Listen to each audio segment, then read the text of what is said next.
Donc c'est parfait. Salut Idriss, merci beaucoup d'être présent ce matin avec moi pour co-animer ce webinaire dans lequel on va parler d'IA et plus particulièrement de réputation dans les IA en tant que marque, en tant qu'établissement, en tant que réseau.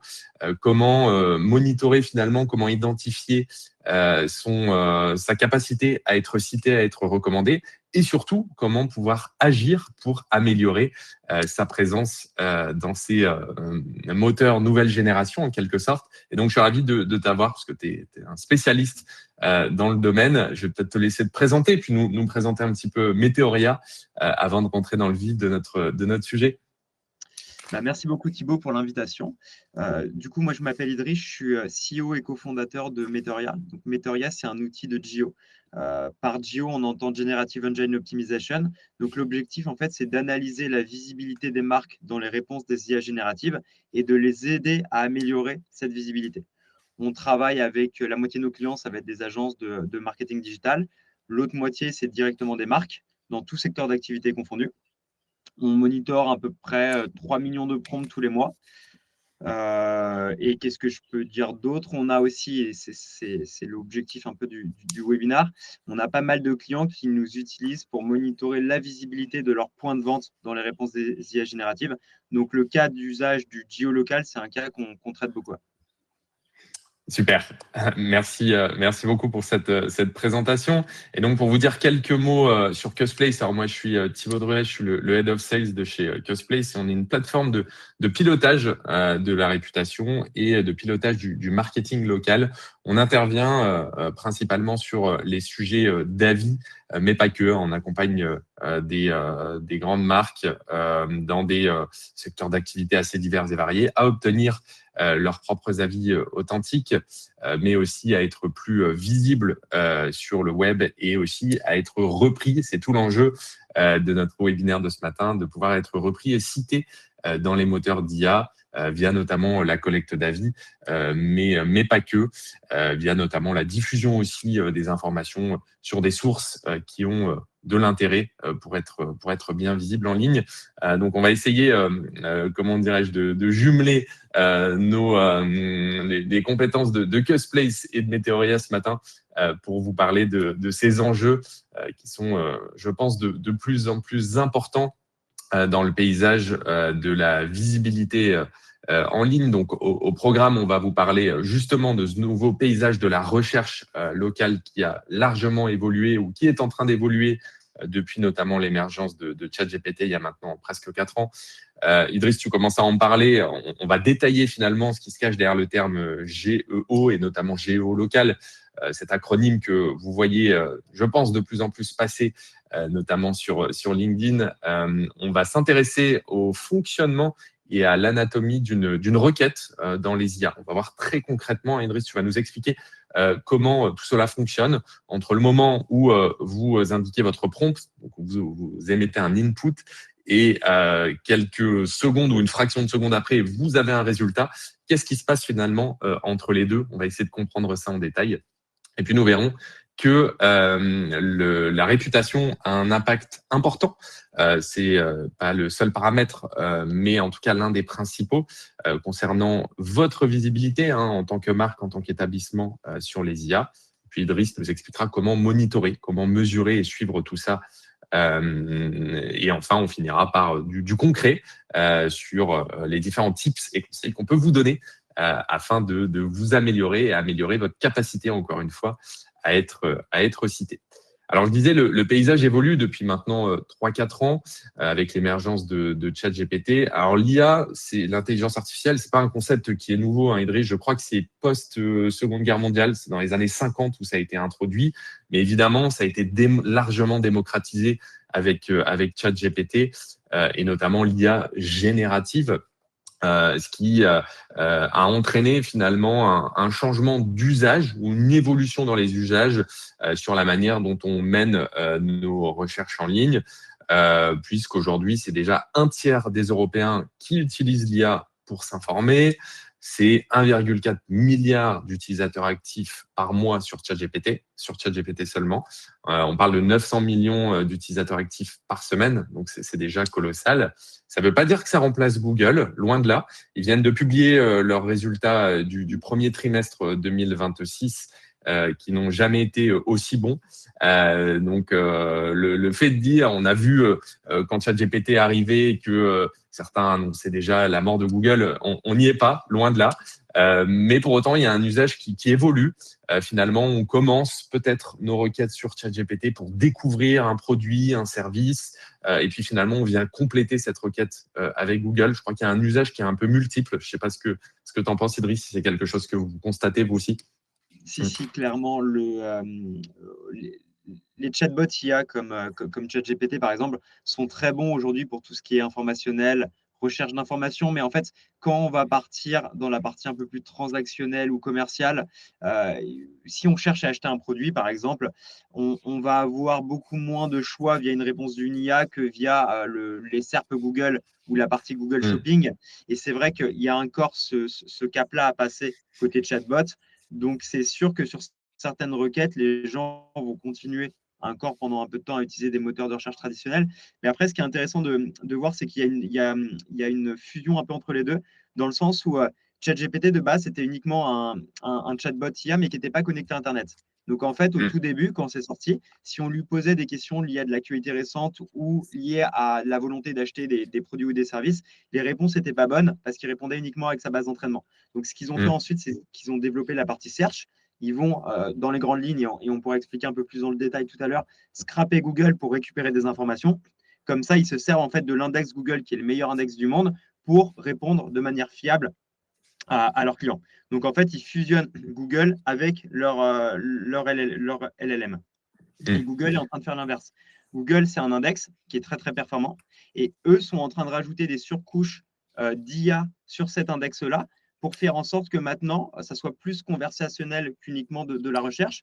Et dans le reste du monde, par exemple, quand on tape un mot-clé dans Google, on a une IA qui s'appelle Google AI Overview qui vient répondre avant même d'avoir accès du coup aux 10 premiers liens des résultats de recherche Google. Donc en fait, ces deux acteurs sont en train de prendre le même chemin. Ils vont converger in fine sûrement vers une interface qui sera similaire. D'accord. Et ce qui engendre, là, ce qu'on voit sur la slide, un taux de clic qui baisse. Ça, par contre, c'est vrai que c'est le grand changement finalement qu'on connaît. C'est le fait qu'il n'y ait quasiment plus de clics, enfin qu'il n'y ait quasiment pas de clics, pardon, sur les moteurs d'IA comme ChatGPT. On ne clique pas, on prend l'information en quelque sorte un peu pour argent comptant. Et sur Google, il y a une baisse qui est constatée dans les pays justement qui ont les AI Overview parce que finalement, on a en quelque sorte toute l'information dont on a besoin, en tout cas pour une majorité d'internautes, c'est ça. Et donc, ça engendre finalement une baisse des taux de clics.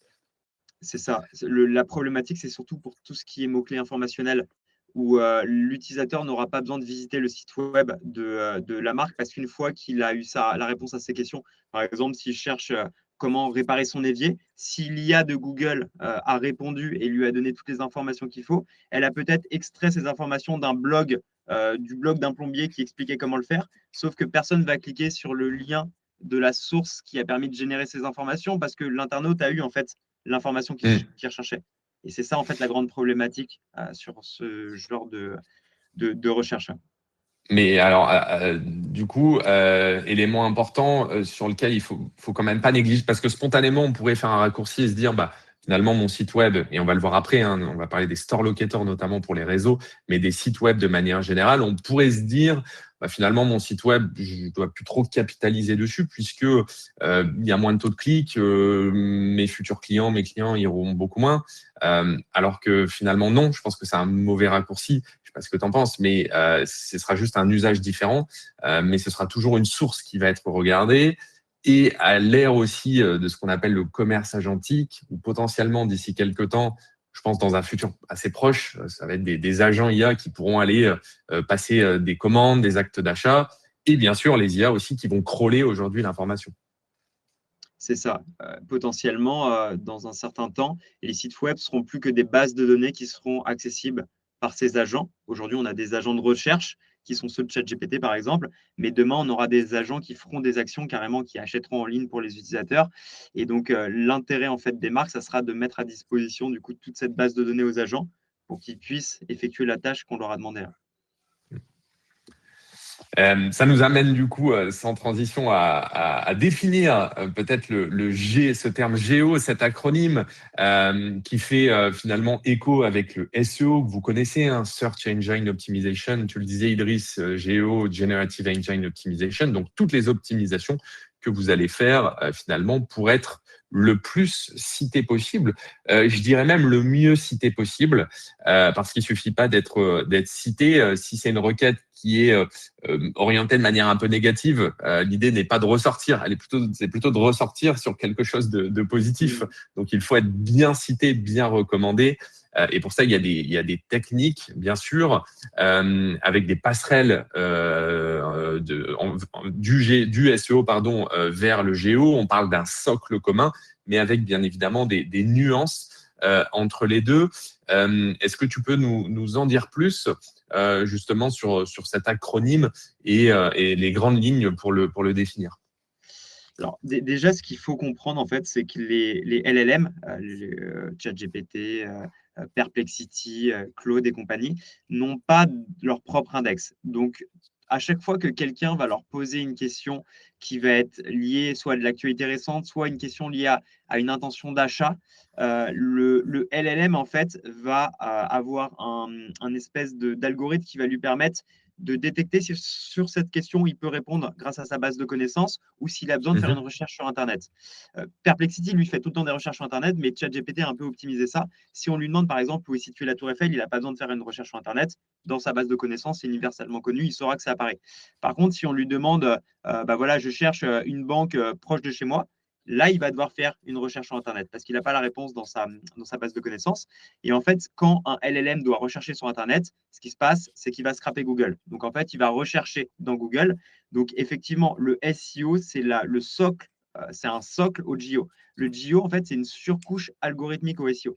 Donc, si je veux apparaître dans les réponses des IA génératives, mon référencement SEO va avoir une part importante, enfin, ça va être un paramètre très important, soit mon référencement SEO, soit comment les autres sites qui sont référencés en SEO sur Google parlent de ma marque. Je pourrais n'avoir aucun site web, mais si tous les autres sites web du monde parlent de ma marque, forcément, j'apparaîtrai aussi dans les réponses des IA. Donc, le lien en fait entre SEO et GEO, c'est que tant que les LLM n'auront pas leur propre index, ils continueront de scraper Google. Donc, il faut améliorer son SEO pour avoir un bon GEO. D'accord, ouais, très clair. Et la preuve d'ailleurs en image, alors je ne sais pas si vous voyez bien les deux screenshots sur l'écran. En fait, c'est une même requête qui a été faite sur ChatGPT. Donc, recommande-moi une bonne boulangerie dans l'île Centre, à l'île Centre, et la même ensuite sur Google. Et finalement, les résultats, à peu de choses près, sont les mêmes. Les deux premières, donc boulangerie Mathieu et boulangerie Brié, on les retrouve aussi dans le local pack Google, hein, ou encore appelé le tree pack. Vous savez, c'est cet extrait enrichi sur une recherche, une requête locale où Google met en avant les trois entreprises qui lui paraissent les plus adaptées, non pas les meilleures, mais les plus adaptées à la requête. Bon, généralement, c'est aussi les mieux notées, bien évidemment, Oui. mais surtout la plus adaptée. On en reparlera après. Il y a que le troisième résultat qui diverge entre les deux outils. Et donc, globalement, ça illustre bien cette notion de socle commun que tu évoques et le fait d'avoir pendant des années travaillé son SEO, bien évidemment, va venir nourrir le géo. Et si je peux compléter, donc Bien effectivement, sûr. il y a ce socle commun. Par contre, la manière dont la réponse est présentée va différer. Sur Google, on va taper un mot-clé, on va avoir une liste de sites, on va parcourir ce site et on va pouvoir se faire un avis sur la question.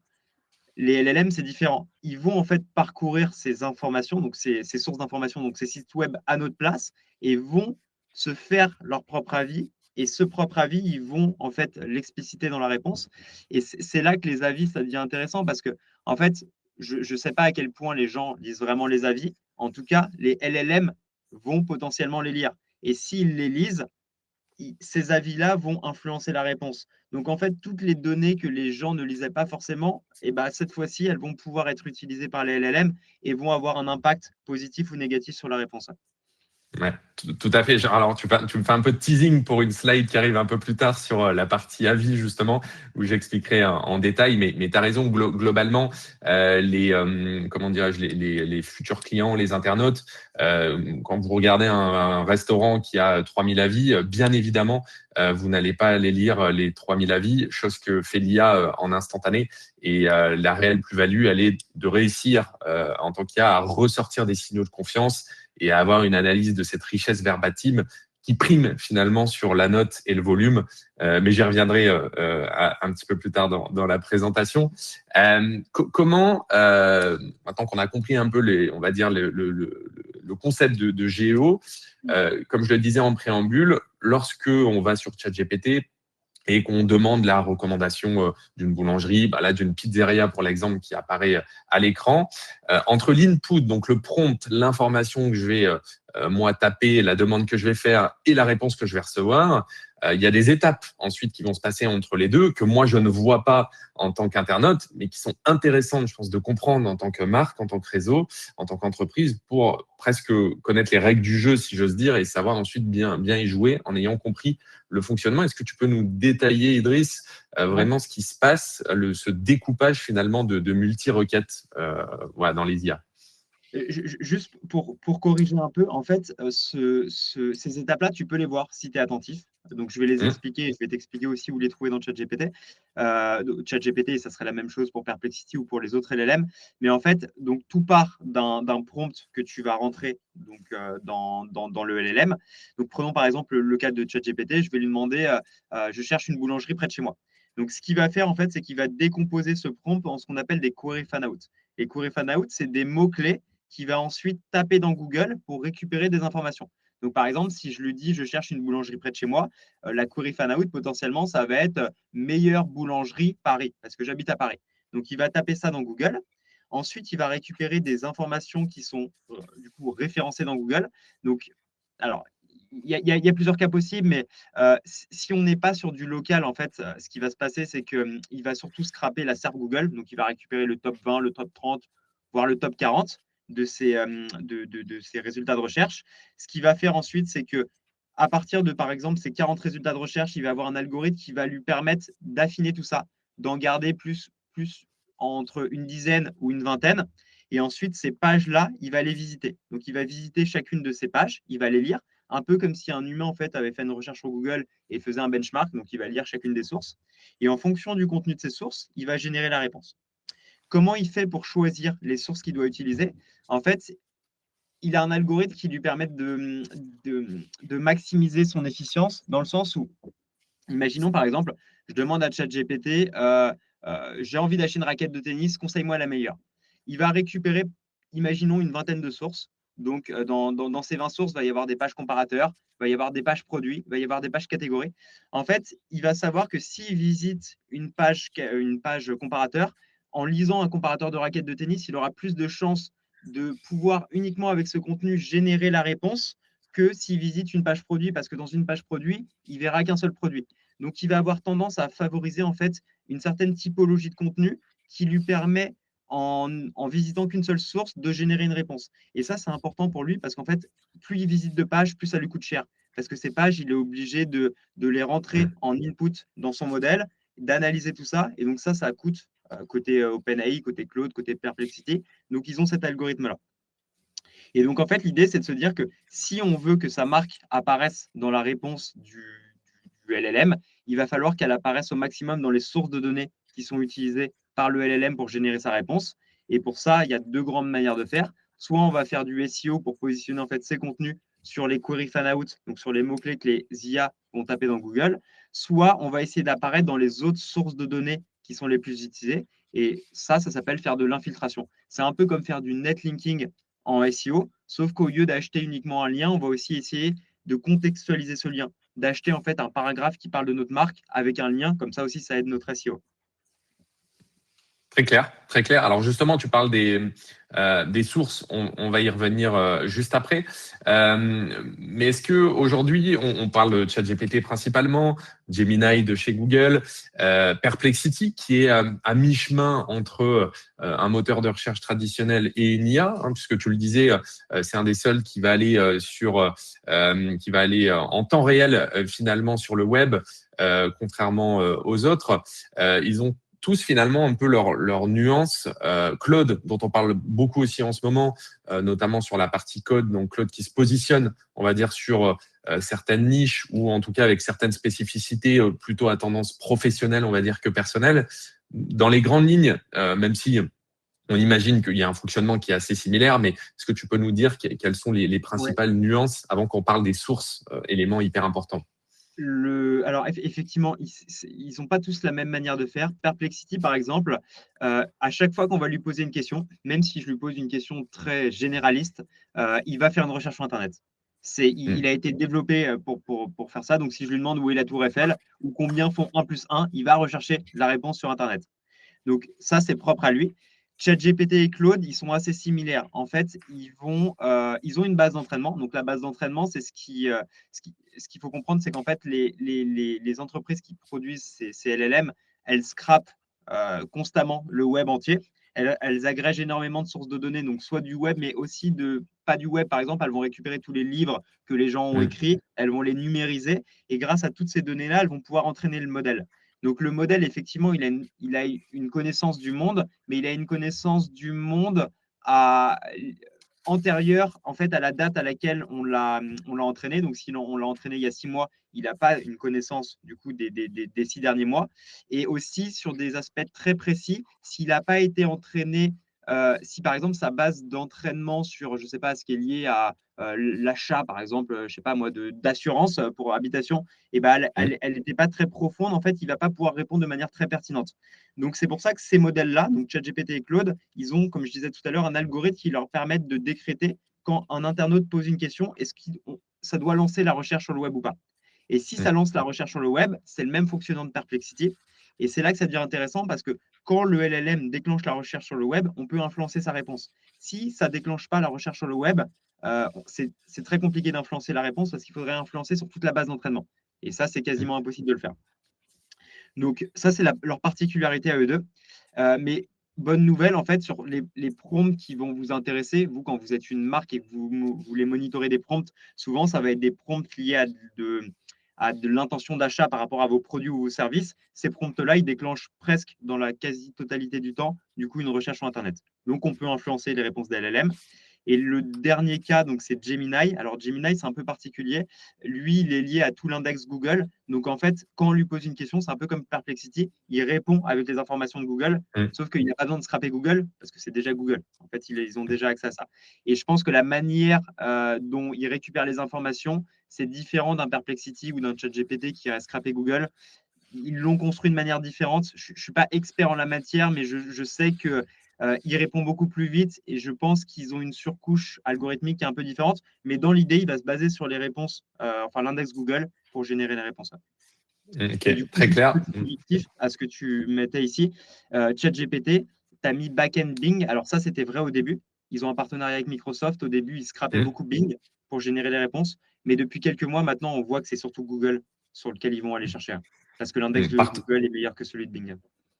Partenariat parce que OpenAI, en tout cas Microsoft a des actions C'est ça. chez OpenAI. Donc il y a aussi cette notion derrière parfois de partenariat parce que prise de position ou autre. Peut-être que ce qu'on peut se demander peut-être en tant que marque aujourd'hui, c'est quels sont.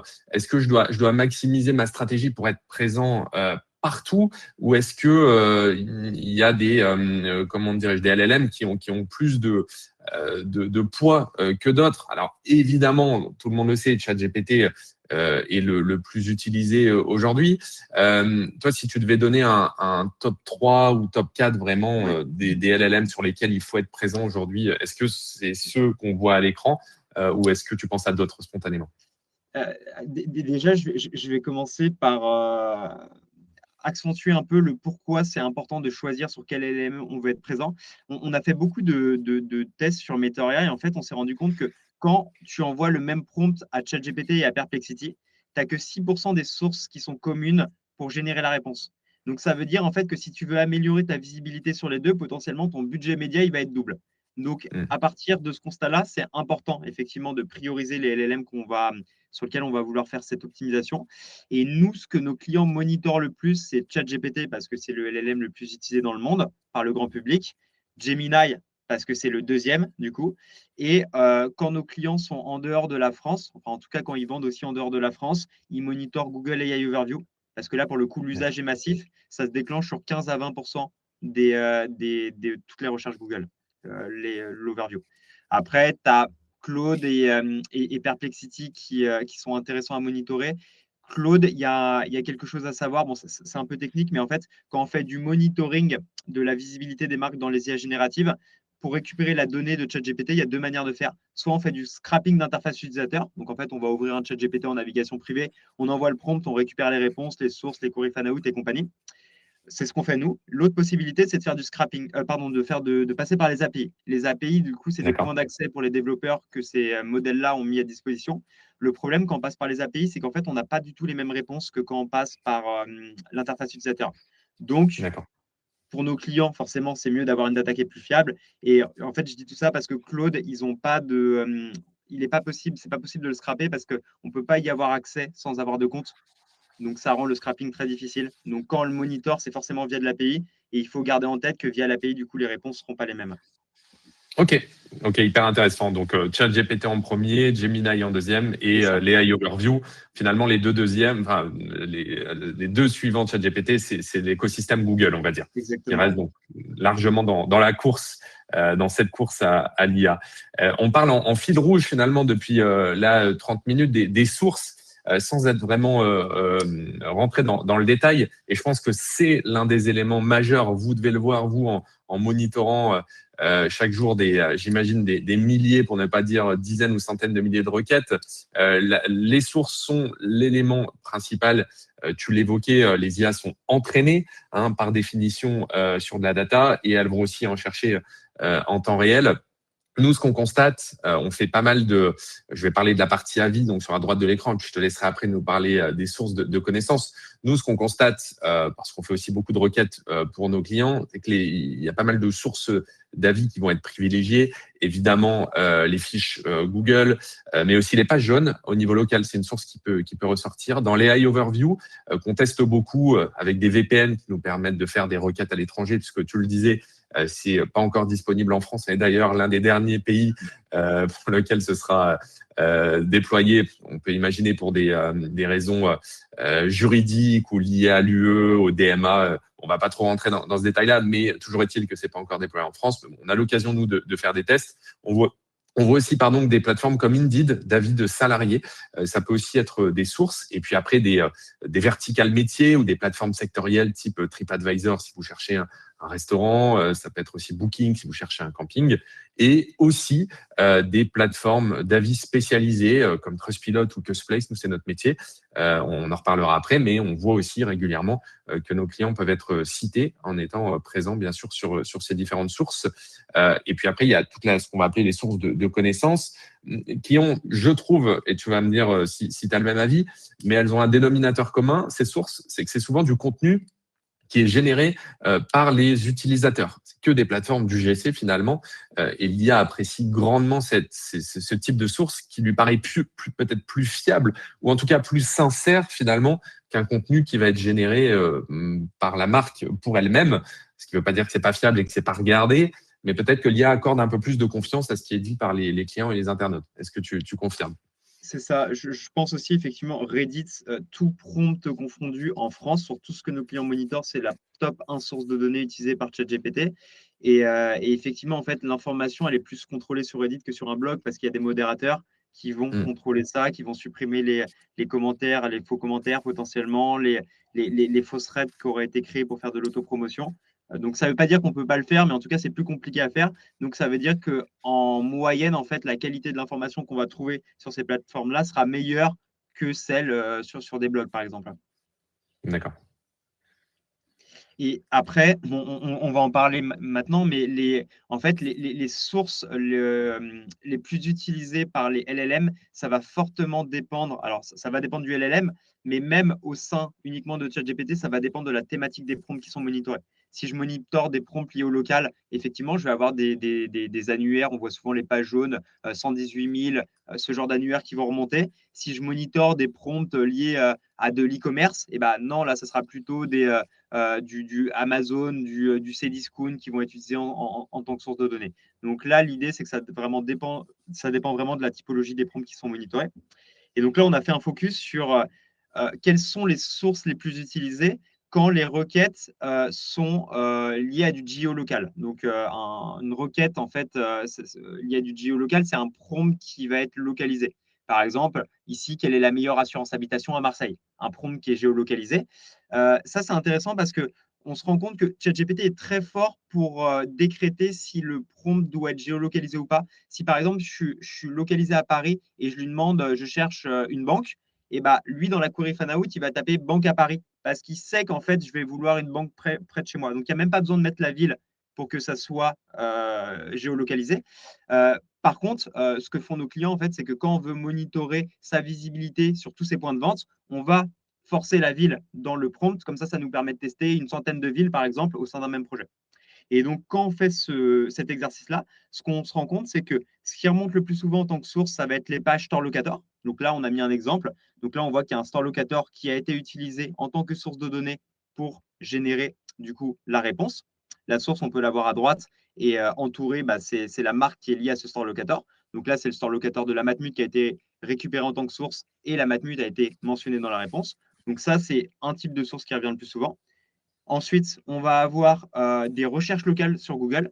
De plus en plus maintenant, quand on pose des questions qui sont géolocalisées à ChatGPT, il va en fait construire sa réponse avec ce qu'on appelle des entités. Les entités, c'est quand la marque, en fait, elle apparaît qu'elle est surlignée. Et quand on passe son curseur dessus, on va avoir un lien direct vers son site web, vers son numéro de téléphone et vers sa localisation.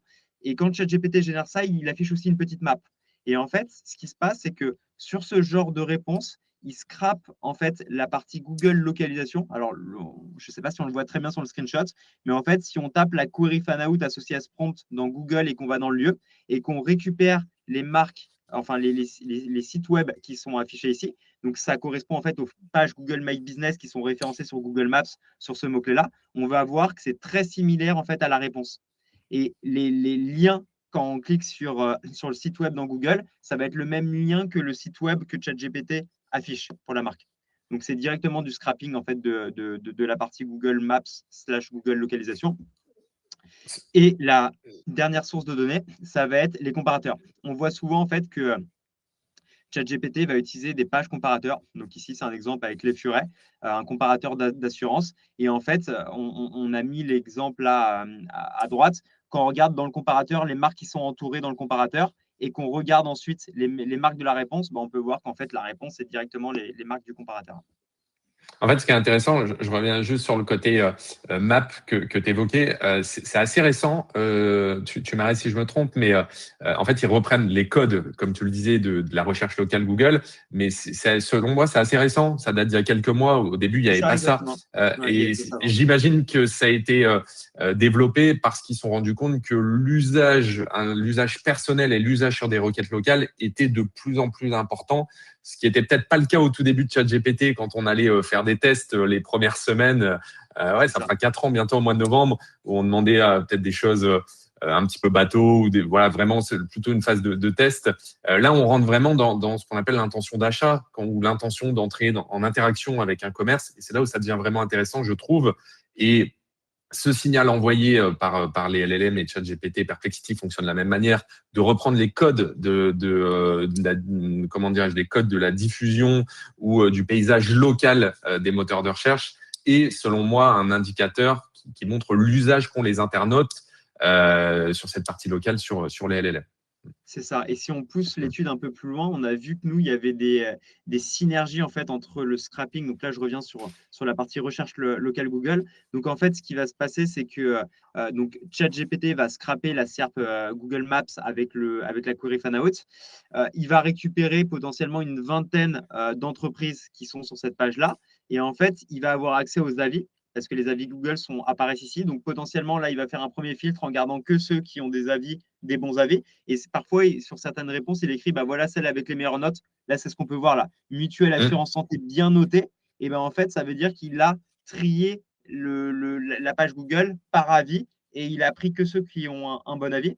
Et ce qu'on voit aussi parfois, c'est que quand il fait ce genre de scrapping de la SERP localisée de Google, en fait, il va aussi, à côté de ça, visiter d'autres sources de données qui étaient sur la partie Mm. search normale et il va faire des liens. Par exemple, s'il lit un Reddit et que dans le Reddit, on lui dit bah, voilà, que cette entreprise, elle est pas mal et qu'ensuite, il la retrouve dans la partie localisée de Google, donc Google Maps, il va avoir tendance à l'afficher dans la réponse. Et aussi montrer que bah, sur Reddit, il a vu que celle-ci été bien notée par les utilisateurs.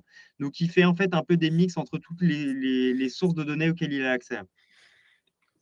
Ouais, et ça me fait une transition toute trouvée sur la partie justement impact de la réputation sur la visibilité dans les IA. C'est exactement ce que tu disais. Nous, forcément, c'est notre métier, donc on est très en veille et très attentif sur ces sujets de recommandations, que ce soit au niveau local ou même au niveau national pour nos clients. Et ce qu'on constate, c'est que finalement, pour le géo, le verbatim devient plus important que le reste. Alors, bien évidemment, il faut une bonne note, bien évidemment, il faut un volume important. C'est des éléments qui étaient essentiels en SEO et qui restent importants en géo.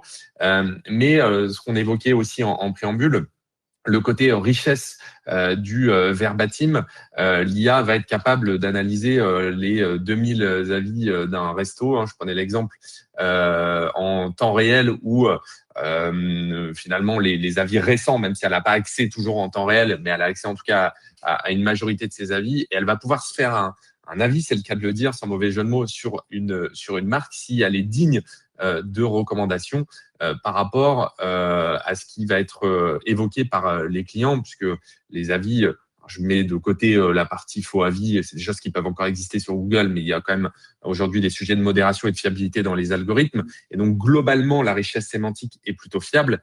Et pour l'IA, c'est ce qui est important pour se faire un avis et savoir si une marque est finalement digne d'être recommandée ou pas.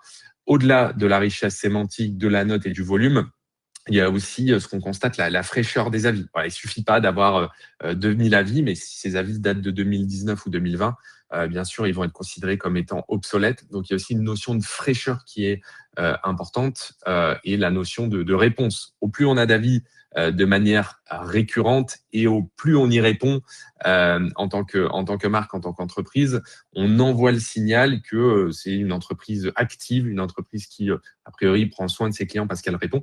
Et donc, autant de signaux de confiance pour les IA afin d'être recommandés. Et moi, je pense qu'il faut retenir un terme, en tout cas, c'est ce que nous, on constate, c'est vraiment la notion de signaux de confiance qu'on va envoyer à l'IA et sa réputation, bah, ça devient en quelque sorte un carburant sémantique, comme on dit, afin d'être recommandé. Ouais, je ne sais pas si tu as la même analyse, toi, et j'ajouterai un dernier élément, tu l'évoquais, en synthèse, c'est vraiment l'homogénéité peut-être entre les sources. Si on est très bien perçu sur telle plateforme et très mal perçu sur une autre, donc des notes très bonnes d'un côté, très mauvaises d'un autre, etc. Ça peut peut-être être un peu confus ou brouillon pour l'IA et donc on sort de ces signaux de confiance et peut-être que l'IA ne saura pas démêler le vrai du faux ou donnera plus de poids à une source plutôt qu'une autre. Donc le fait d'être homogène, finalement, c'est ce que nous on constate, c'est un élément aussi important pour ce côté recommandation. Si, je suis d'accord avec toi. Si ChatGPT parcourt 20 sources de données pour générer une réponse, si dans 19 sources, il y a un certain avis par rapport à la marque et dans la 20e, il y a un avis qui est complètement opposé, il va tendance à se reposer sur ce qu'il voit le plus souvent. donc sur Mm. les 19 premiers avis qui étaient assez homogènes. Et je compléterai aussi ce que tu disais dans le sens où toute la partie avis, en fait, on s'affranchit du géolocal, ça a un impact beaucoup plus important dans le sens où il y a des gens en fait qui vont taper dans les LLM, par exemple, avant d'acheter un produit chez Nike. Est-ce que tu me conseilles d'acheter les nouvelles baskets Nike? Ce genre de choses. Et c'est pas forcément lié à du géolocal. Et je sais que nous, c'est un gros cas d'usage de la part de nos clients, surtout les grands comptes, qui vont se demander comment sur ce genre de prompt-là, les LLM vont répondre. Est-ce que ma marque est bien perçue? Et en fait, sur Meteoria, ce qu'on fait, c'est qu'on interroge les IA tous les jours avec ces prompts-là. On va récupérer les sources de données qui ont généré les réponses et on va être capable de savoir, voilà, cette source-là, elle a généré tant de points négatifs dans les réponses des LLM sur ce prompt-là. Du coup, si tu veux améliorer ta notoriété en fait sur ce prompt-là, enfin ton e-réputation, il va falloir améliorer ton e-réputation dans cette source, dans celle-ci, dans celle-ci. Et ce qu'on Mm. voit le plus souvent, quand c'est lié à de l'avis client, c'est que tu as du Trustpilot qui va ressortir, tu as du Custplace qui va ressortir, parce que ces sites-là, vous les avez bien référencés en fait sur des query fan-out qui seraient associés à avis chaussures Nike ou avis marque Nike. Et donc, les LLM vont les scraper dans Google et vont se baser sur ça pour générer leurs réponses. Donc là, Ok. effectivement, c'est Mm. un exemple Très de clair. source Mm. où on peut voir que vous êtes utilisé par les LLM sur un prompt qui était lié à de l'avis. Très clair. Alors justement, tu évoquais le côté mesure, c'est bien sûr votre métier. Est-ce que tu peux nous en dire un petit peu plus? Aujourd'hui, si en tant que marque, on ne monitore pas encore sa présence sur les LLM, je pense que c'est le bon moment en 2026 et d'où je pense la présence des différentes personnes ce matin. Est-ce que tu peux nous en dire un petit peu plus sur concrètement comment ça fonctionne, comment ça s'articule et comment on peut s'y prendre quand on ne le fait pas encore et qu'on débute en quelque sorte dans ce domaine? Ok, ouais, je vais expliquer ça. Je vais me concentrer sur la partie géolocale. Il y a des stratégies qui sont un peu différentes pour d'autres parties. Mais en fait, l'idée, ça va être de lister en fait, les prompts qui sont stratégiques qu'on a envie de monitorer. Chose importante à savoir, les LLM ne partagent pas un corps d'informations sur la volumétrie de recherche des questions qui sont posées tous les mois dans leur interface. Donc, nous, nos clients se basent beaucoup sur les données Google.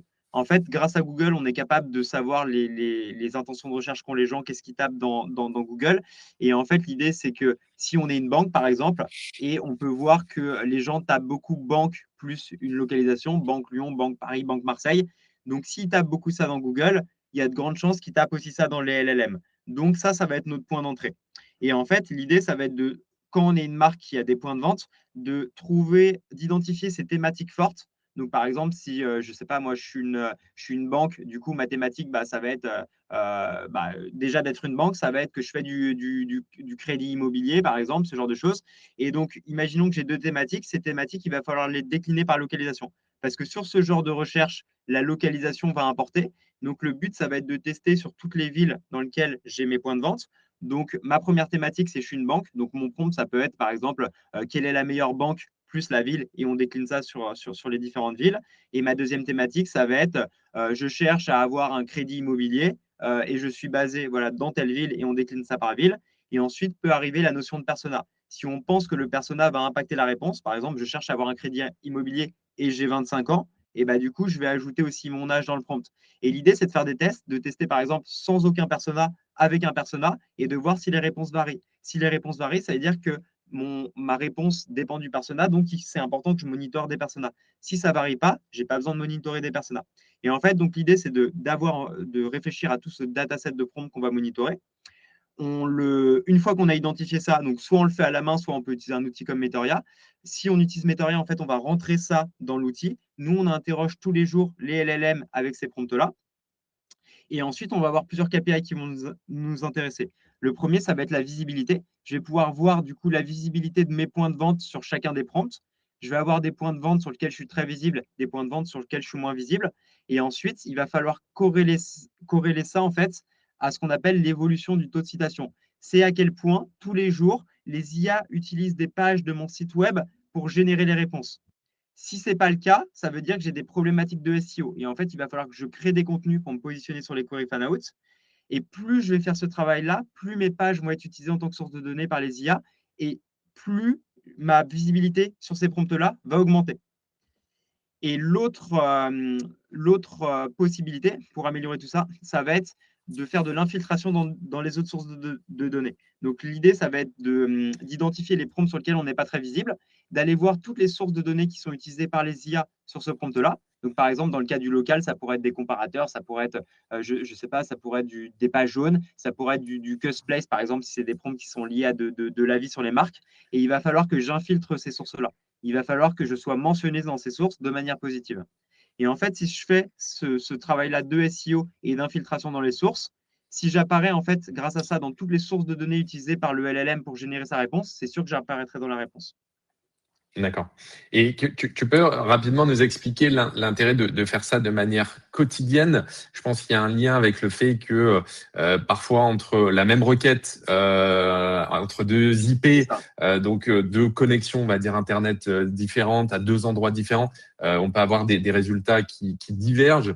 Quel est donc l'intérêt de monitorer finalement, j'imagine, je sais qu'il y en a dans le temps et de le faire de manière récurrente, c'est ce qui statistiquement permet ensuite, j'imagine, d'avoir des résultats fiables, en tout cas des proportions de citations fiables, on va dire, c'est ça? Si je prends mon ordinateur, j'ouvre ChatGPT et j'envoie 2 fois de suite le même prompt, j'aurai pas forcément 2 fois de suite la même réponse, alors que j'ai la même IP, la même, le même compte ChatGPT. L'idée, en fait, c'est qu'il y a une impersistance sur ces modèles-là, parce qu'en fait, quand je vais envoyer 2 fois le même prompt, j'aurai pas forcément 2 fois les mêmes query fan-out qui vont être scrapés sur Google, donc j'aurai pas 2 fois les mêmes sources de données, donc j'aurai pas la même réponse. Et en fait, on s'est amusé à faire des tests, tu vois, quand tu lui envoies un prompt dans ChatGPT, en moyenne, tu as entre 15 et 20 sources de données qui sont utilisées pour générer la réponse. Et si tu l'envoies 100 fois d'affilée, tu te rends compte que tu converges sur 130 sources. Donc, au maximum, sur ce prompt-là, il peut utiliser 130 sources de données. Donc, ça explique la disparité des informations dans la réponse. Et en fait, interroger une fois par jour, c'est le bon rapport qualité-prix. Nous, ce qu'on a vu, c'est qu'en fonction des prompts, il va falloir entre 15 et 20 interrogations pour converger sur une statistique qui va être exploitable. D'accord. Ce qui correspond à peu près à un mois, en tout cas, de jours de travail, on va dire. C'est ça, exactement. Ok, très clair. Peut-être juste pour terminer, après on passera à la slide de questions. Si vous avez des questions à ce stade, n'hésitez pas à les poser dans le chat. Juste pour terminer, finalement, faire une petite synthèse de tout ce qu'on a évoqué. Si vous vous dites, OK, très bien, maintenant, comment concrètement passer à l'action pour optimiser votre visibilité? Alors, dans les LLM, si vous avez un réseau avec plusieurs établissements, Idriss l'évoquait, mais les store locators, hein, donc les pages dédiées à vos établissements dans votre écosystème pour présenter vos magasins, vos agences, peut-être vos centres auto, etc. C'est un élément qui est majeur d'enrichir vos pages avec des avis, avec des FAQ conversationnels. C'est une source sur laquelle vous pouvez influer de manière très directe et très facilement. Finalement, les avis, on en a parlé aussi en détail, la notion de volume, de fraîcheur et surtout la richesse sémantique sur laquelle j'ai insisté. Le fait de structurer vos données, on l'a pas trop évoqué, mais on se doute bien que les LLM qui ont des bots, hein, des robots pour aller scanner l'information, eh bien, ne lisent pas par définition les mêmes informations qu'un humain. Donc, il faut pouvoir structurer vos données pour qu'elles soient bien lues. Et ça fait écho aussi avec le dernier point, les bots IA, donc leur permettre d'accéder à votre contenu, faire en sorte d'être scannable et lisible. Sinon, par définition, vous êtes invisibilisé.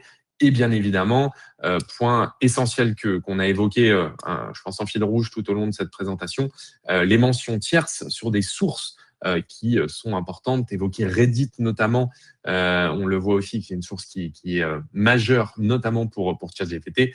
Et puis toutes les sources qui peuvent avoir de l'intérêt au niveau local. Il y en a évidemment plusieurs, on l'a évoqué aussi tout au long de cette présentation. Merci en tout cas Idriss pour ton expertise et pour tous ces éléments. C'était hyper intéressant. Merci à toutes et à tous. Si vous avez des questions, voilà, n'hésitez pas. On peut prendre encore quelques instants avec grand plaisir pour y répondre. Donc, n'hésitez pas, j'essaie de remonter le fil des échanges. Je crois vous qu'on un a une... lien en parallèle si jamais on n'a pas le temps de répondre à toutes les questions Ouais, ou si vous voulez une démo de Metoria. Voilà, vous pouvez prendre rendez-vous avec moi et comme ça, on pourra compléter là, la présentation. Et moi, je peux rester aussi avec toi, Thibault, là, pour répondre aux questions qui ont été posées. ouais. Parfait. Alors, on a plutôt une remarque de Céline. C'est pas vraiment une question, mais je vais reprendre. Bonjour. Finalement, on n'a plus le choix que de contracter avec Trustpilot qui remonte beaucoup dans les recherches géo pour avoir une bonne note et des avis frais, même si on n'a pas envie. Alors, non, pas forcément. C'est l'une des sources qui peut être citée, comme on l'évoquait, mais c'est pas la seule. Au contraire, si vous avez, sans devoir vous sentir piégé de travailler avec une plateforme avec laquelle vous n'auriez pas envie, si vous capitalisez sur d'autres plateformes, que ce soit des verticales métiers ou d'autres plateformes généralistes comme Custplace, l'IA est en capacité de comprendre que vous avez peut-être 19 sources. Alors j'exagère un peu, mais on va dire 5 sources d'avis où vos notes sont très bonnes, où les avis sont frais, vous en avez de manière régulière. Et s'il y en a une où il y a quelques notes qui sont pas très bonnes, ça va pas. Ce que je veux dire par là, c'est que Trustpilot va pas avoir un impact à hauteur de 99% sur votre réputation et sur votre capacité à être cité. C'est une information qui va être lue, mais ça ne veut pas dire que c'est la seule, hein, c'est ce qu'on a évoqué. Donc non, en aucun cas, vous êtes obligé de travailler avec des plateformes dont vous n'auriez pas envie. Ça dépend vraiment de la requête, comme le disait très justement Idriss, et ça dépend aussi finalement du LLM sur lequel vous faites cette requête. Voilà, je ne sais pas s'il y a d'autres questions, remarques, n'hésitez pas, on peut encore prendre quelques instants. Sinon, Idriss a mis le lien de son agenda, n'hésitez pas. Je vois que Nicolas vient d'envoyer le mien aussi si vous souhaitez qu'on rentre un petit peu plus en détail sur tous ces sujets de géo, de monitoring de la visibilité, d'amélioration aussi de sa capacité, encore une fois, à être cité. N'hésitez pas à nous solliciter directement, ce sera un plaisir de pouvoir vous répondre. Et s'il n'y a plus de questions, bah, écoute, je pense qu'on va pouvoir clôturer. Merci une fois de plus, Idriss. C'était hyper intéressant. Ça passe vite. On pourrait en parler, je pense, pendant des heures. On n'a pas le temps de rentrer en profondeur dans tous les sujets, mais je pense qu'on a survolé déjà pas mal d'éléments importants que je pense peuvent se poser, toutes les questions que peuvent se poser les marques aujourd'hui. On est aux prémices de ces enjeux. Je vais peut-être clôturer et je te laisserai le mot de la fin, mais on est encore aux prémices de ces enjeux. Tout ça évolue très vite. On apprend aussi quotidiennement. Est-ce que tu aurais peut-être un mot de la fin ou un petit conseil avant qu'on ferme cette présentation? Bah, le conseil, en fait, ça serait de tester. Donc, il n'y a pas de recette universelle, en fait, en fonction des enjeux que va avoir l'entreprise. Il va falloir identifier les prompts intéressants, tester, voir comment les LLM génèrent les réponses par rapport à ces prompts-là et du coup, optimiser tout ça en fonction de ça. Mais il y a pas de, j'ai pas de conseil universel où je vais vous dire, bah voilà, vous faites ça sur toutes vos pages et ça va forcément marcher. C'est comme en SEO, ça va dépendre de plein de paramètres. Donc, l'idée, c'est de tester. Pas forcément attendre que le trafic qui provienne des IA ait dépassé celui de Google avant de s'y mettre. Parce que je pense que plus on commence tôt, plus on va prendre un avantage concurrentiel et plus ça sera simple pour la suite. Donc, nous, ce qu'on voit, c'est que la plupart des marques commencent à s'y intéresser. Pour le moment, elles analysent la visibilité, elles commencent à actionner petit à petit. Et voilà, donc tester. Top. Merci encore. Passez une très bonne journée et peut-être à très bientôt pour un prochain échange. Merci. Merci à tous. Merci Thibault.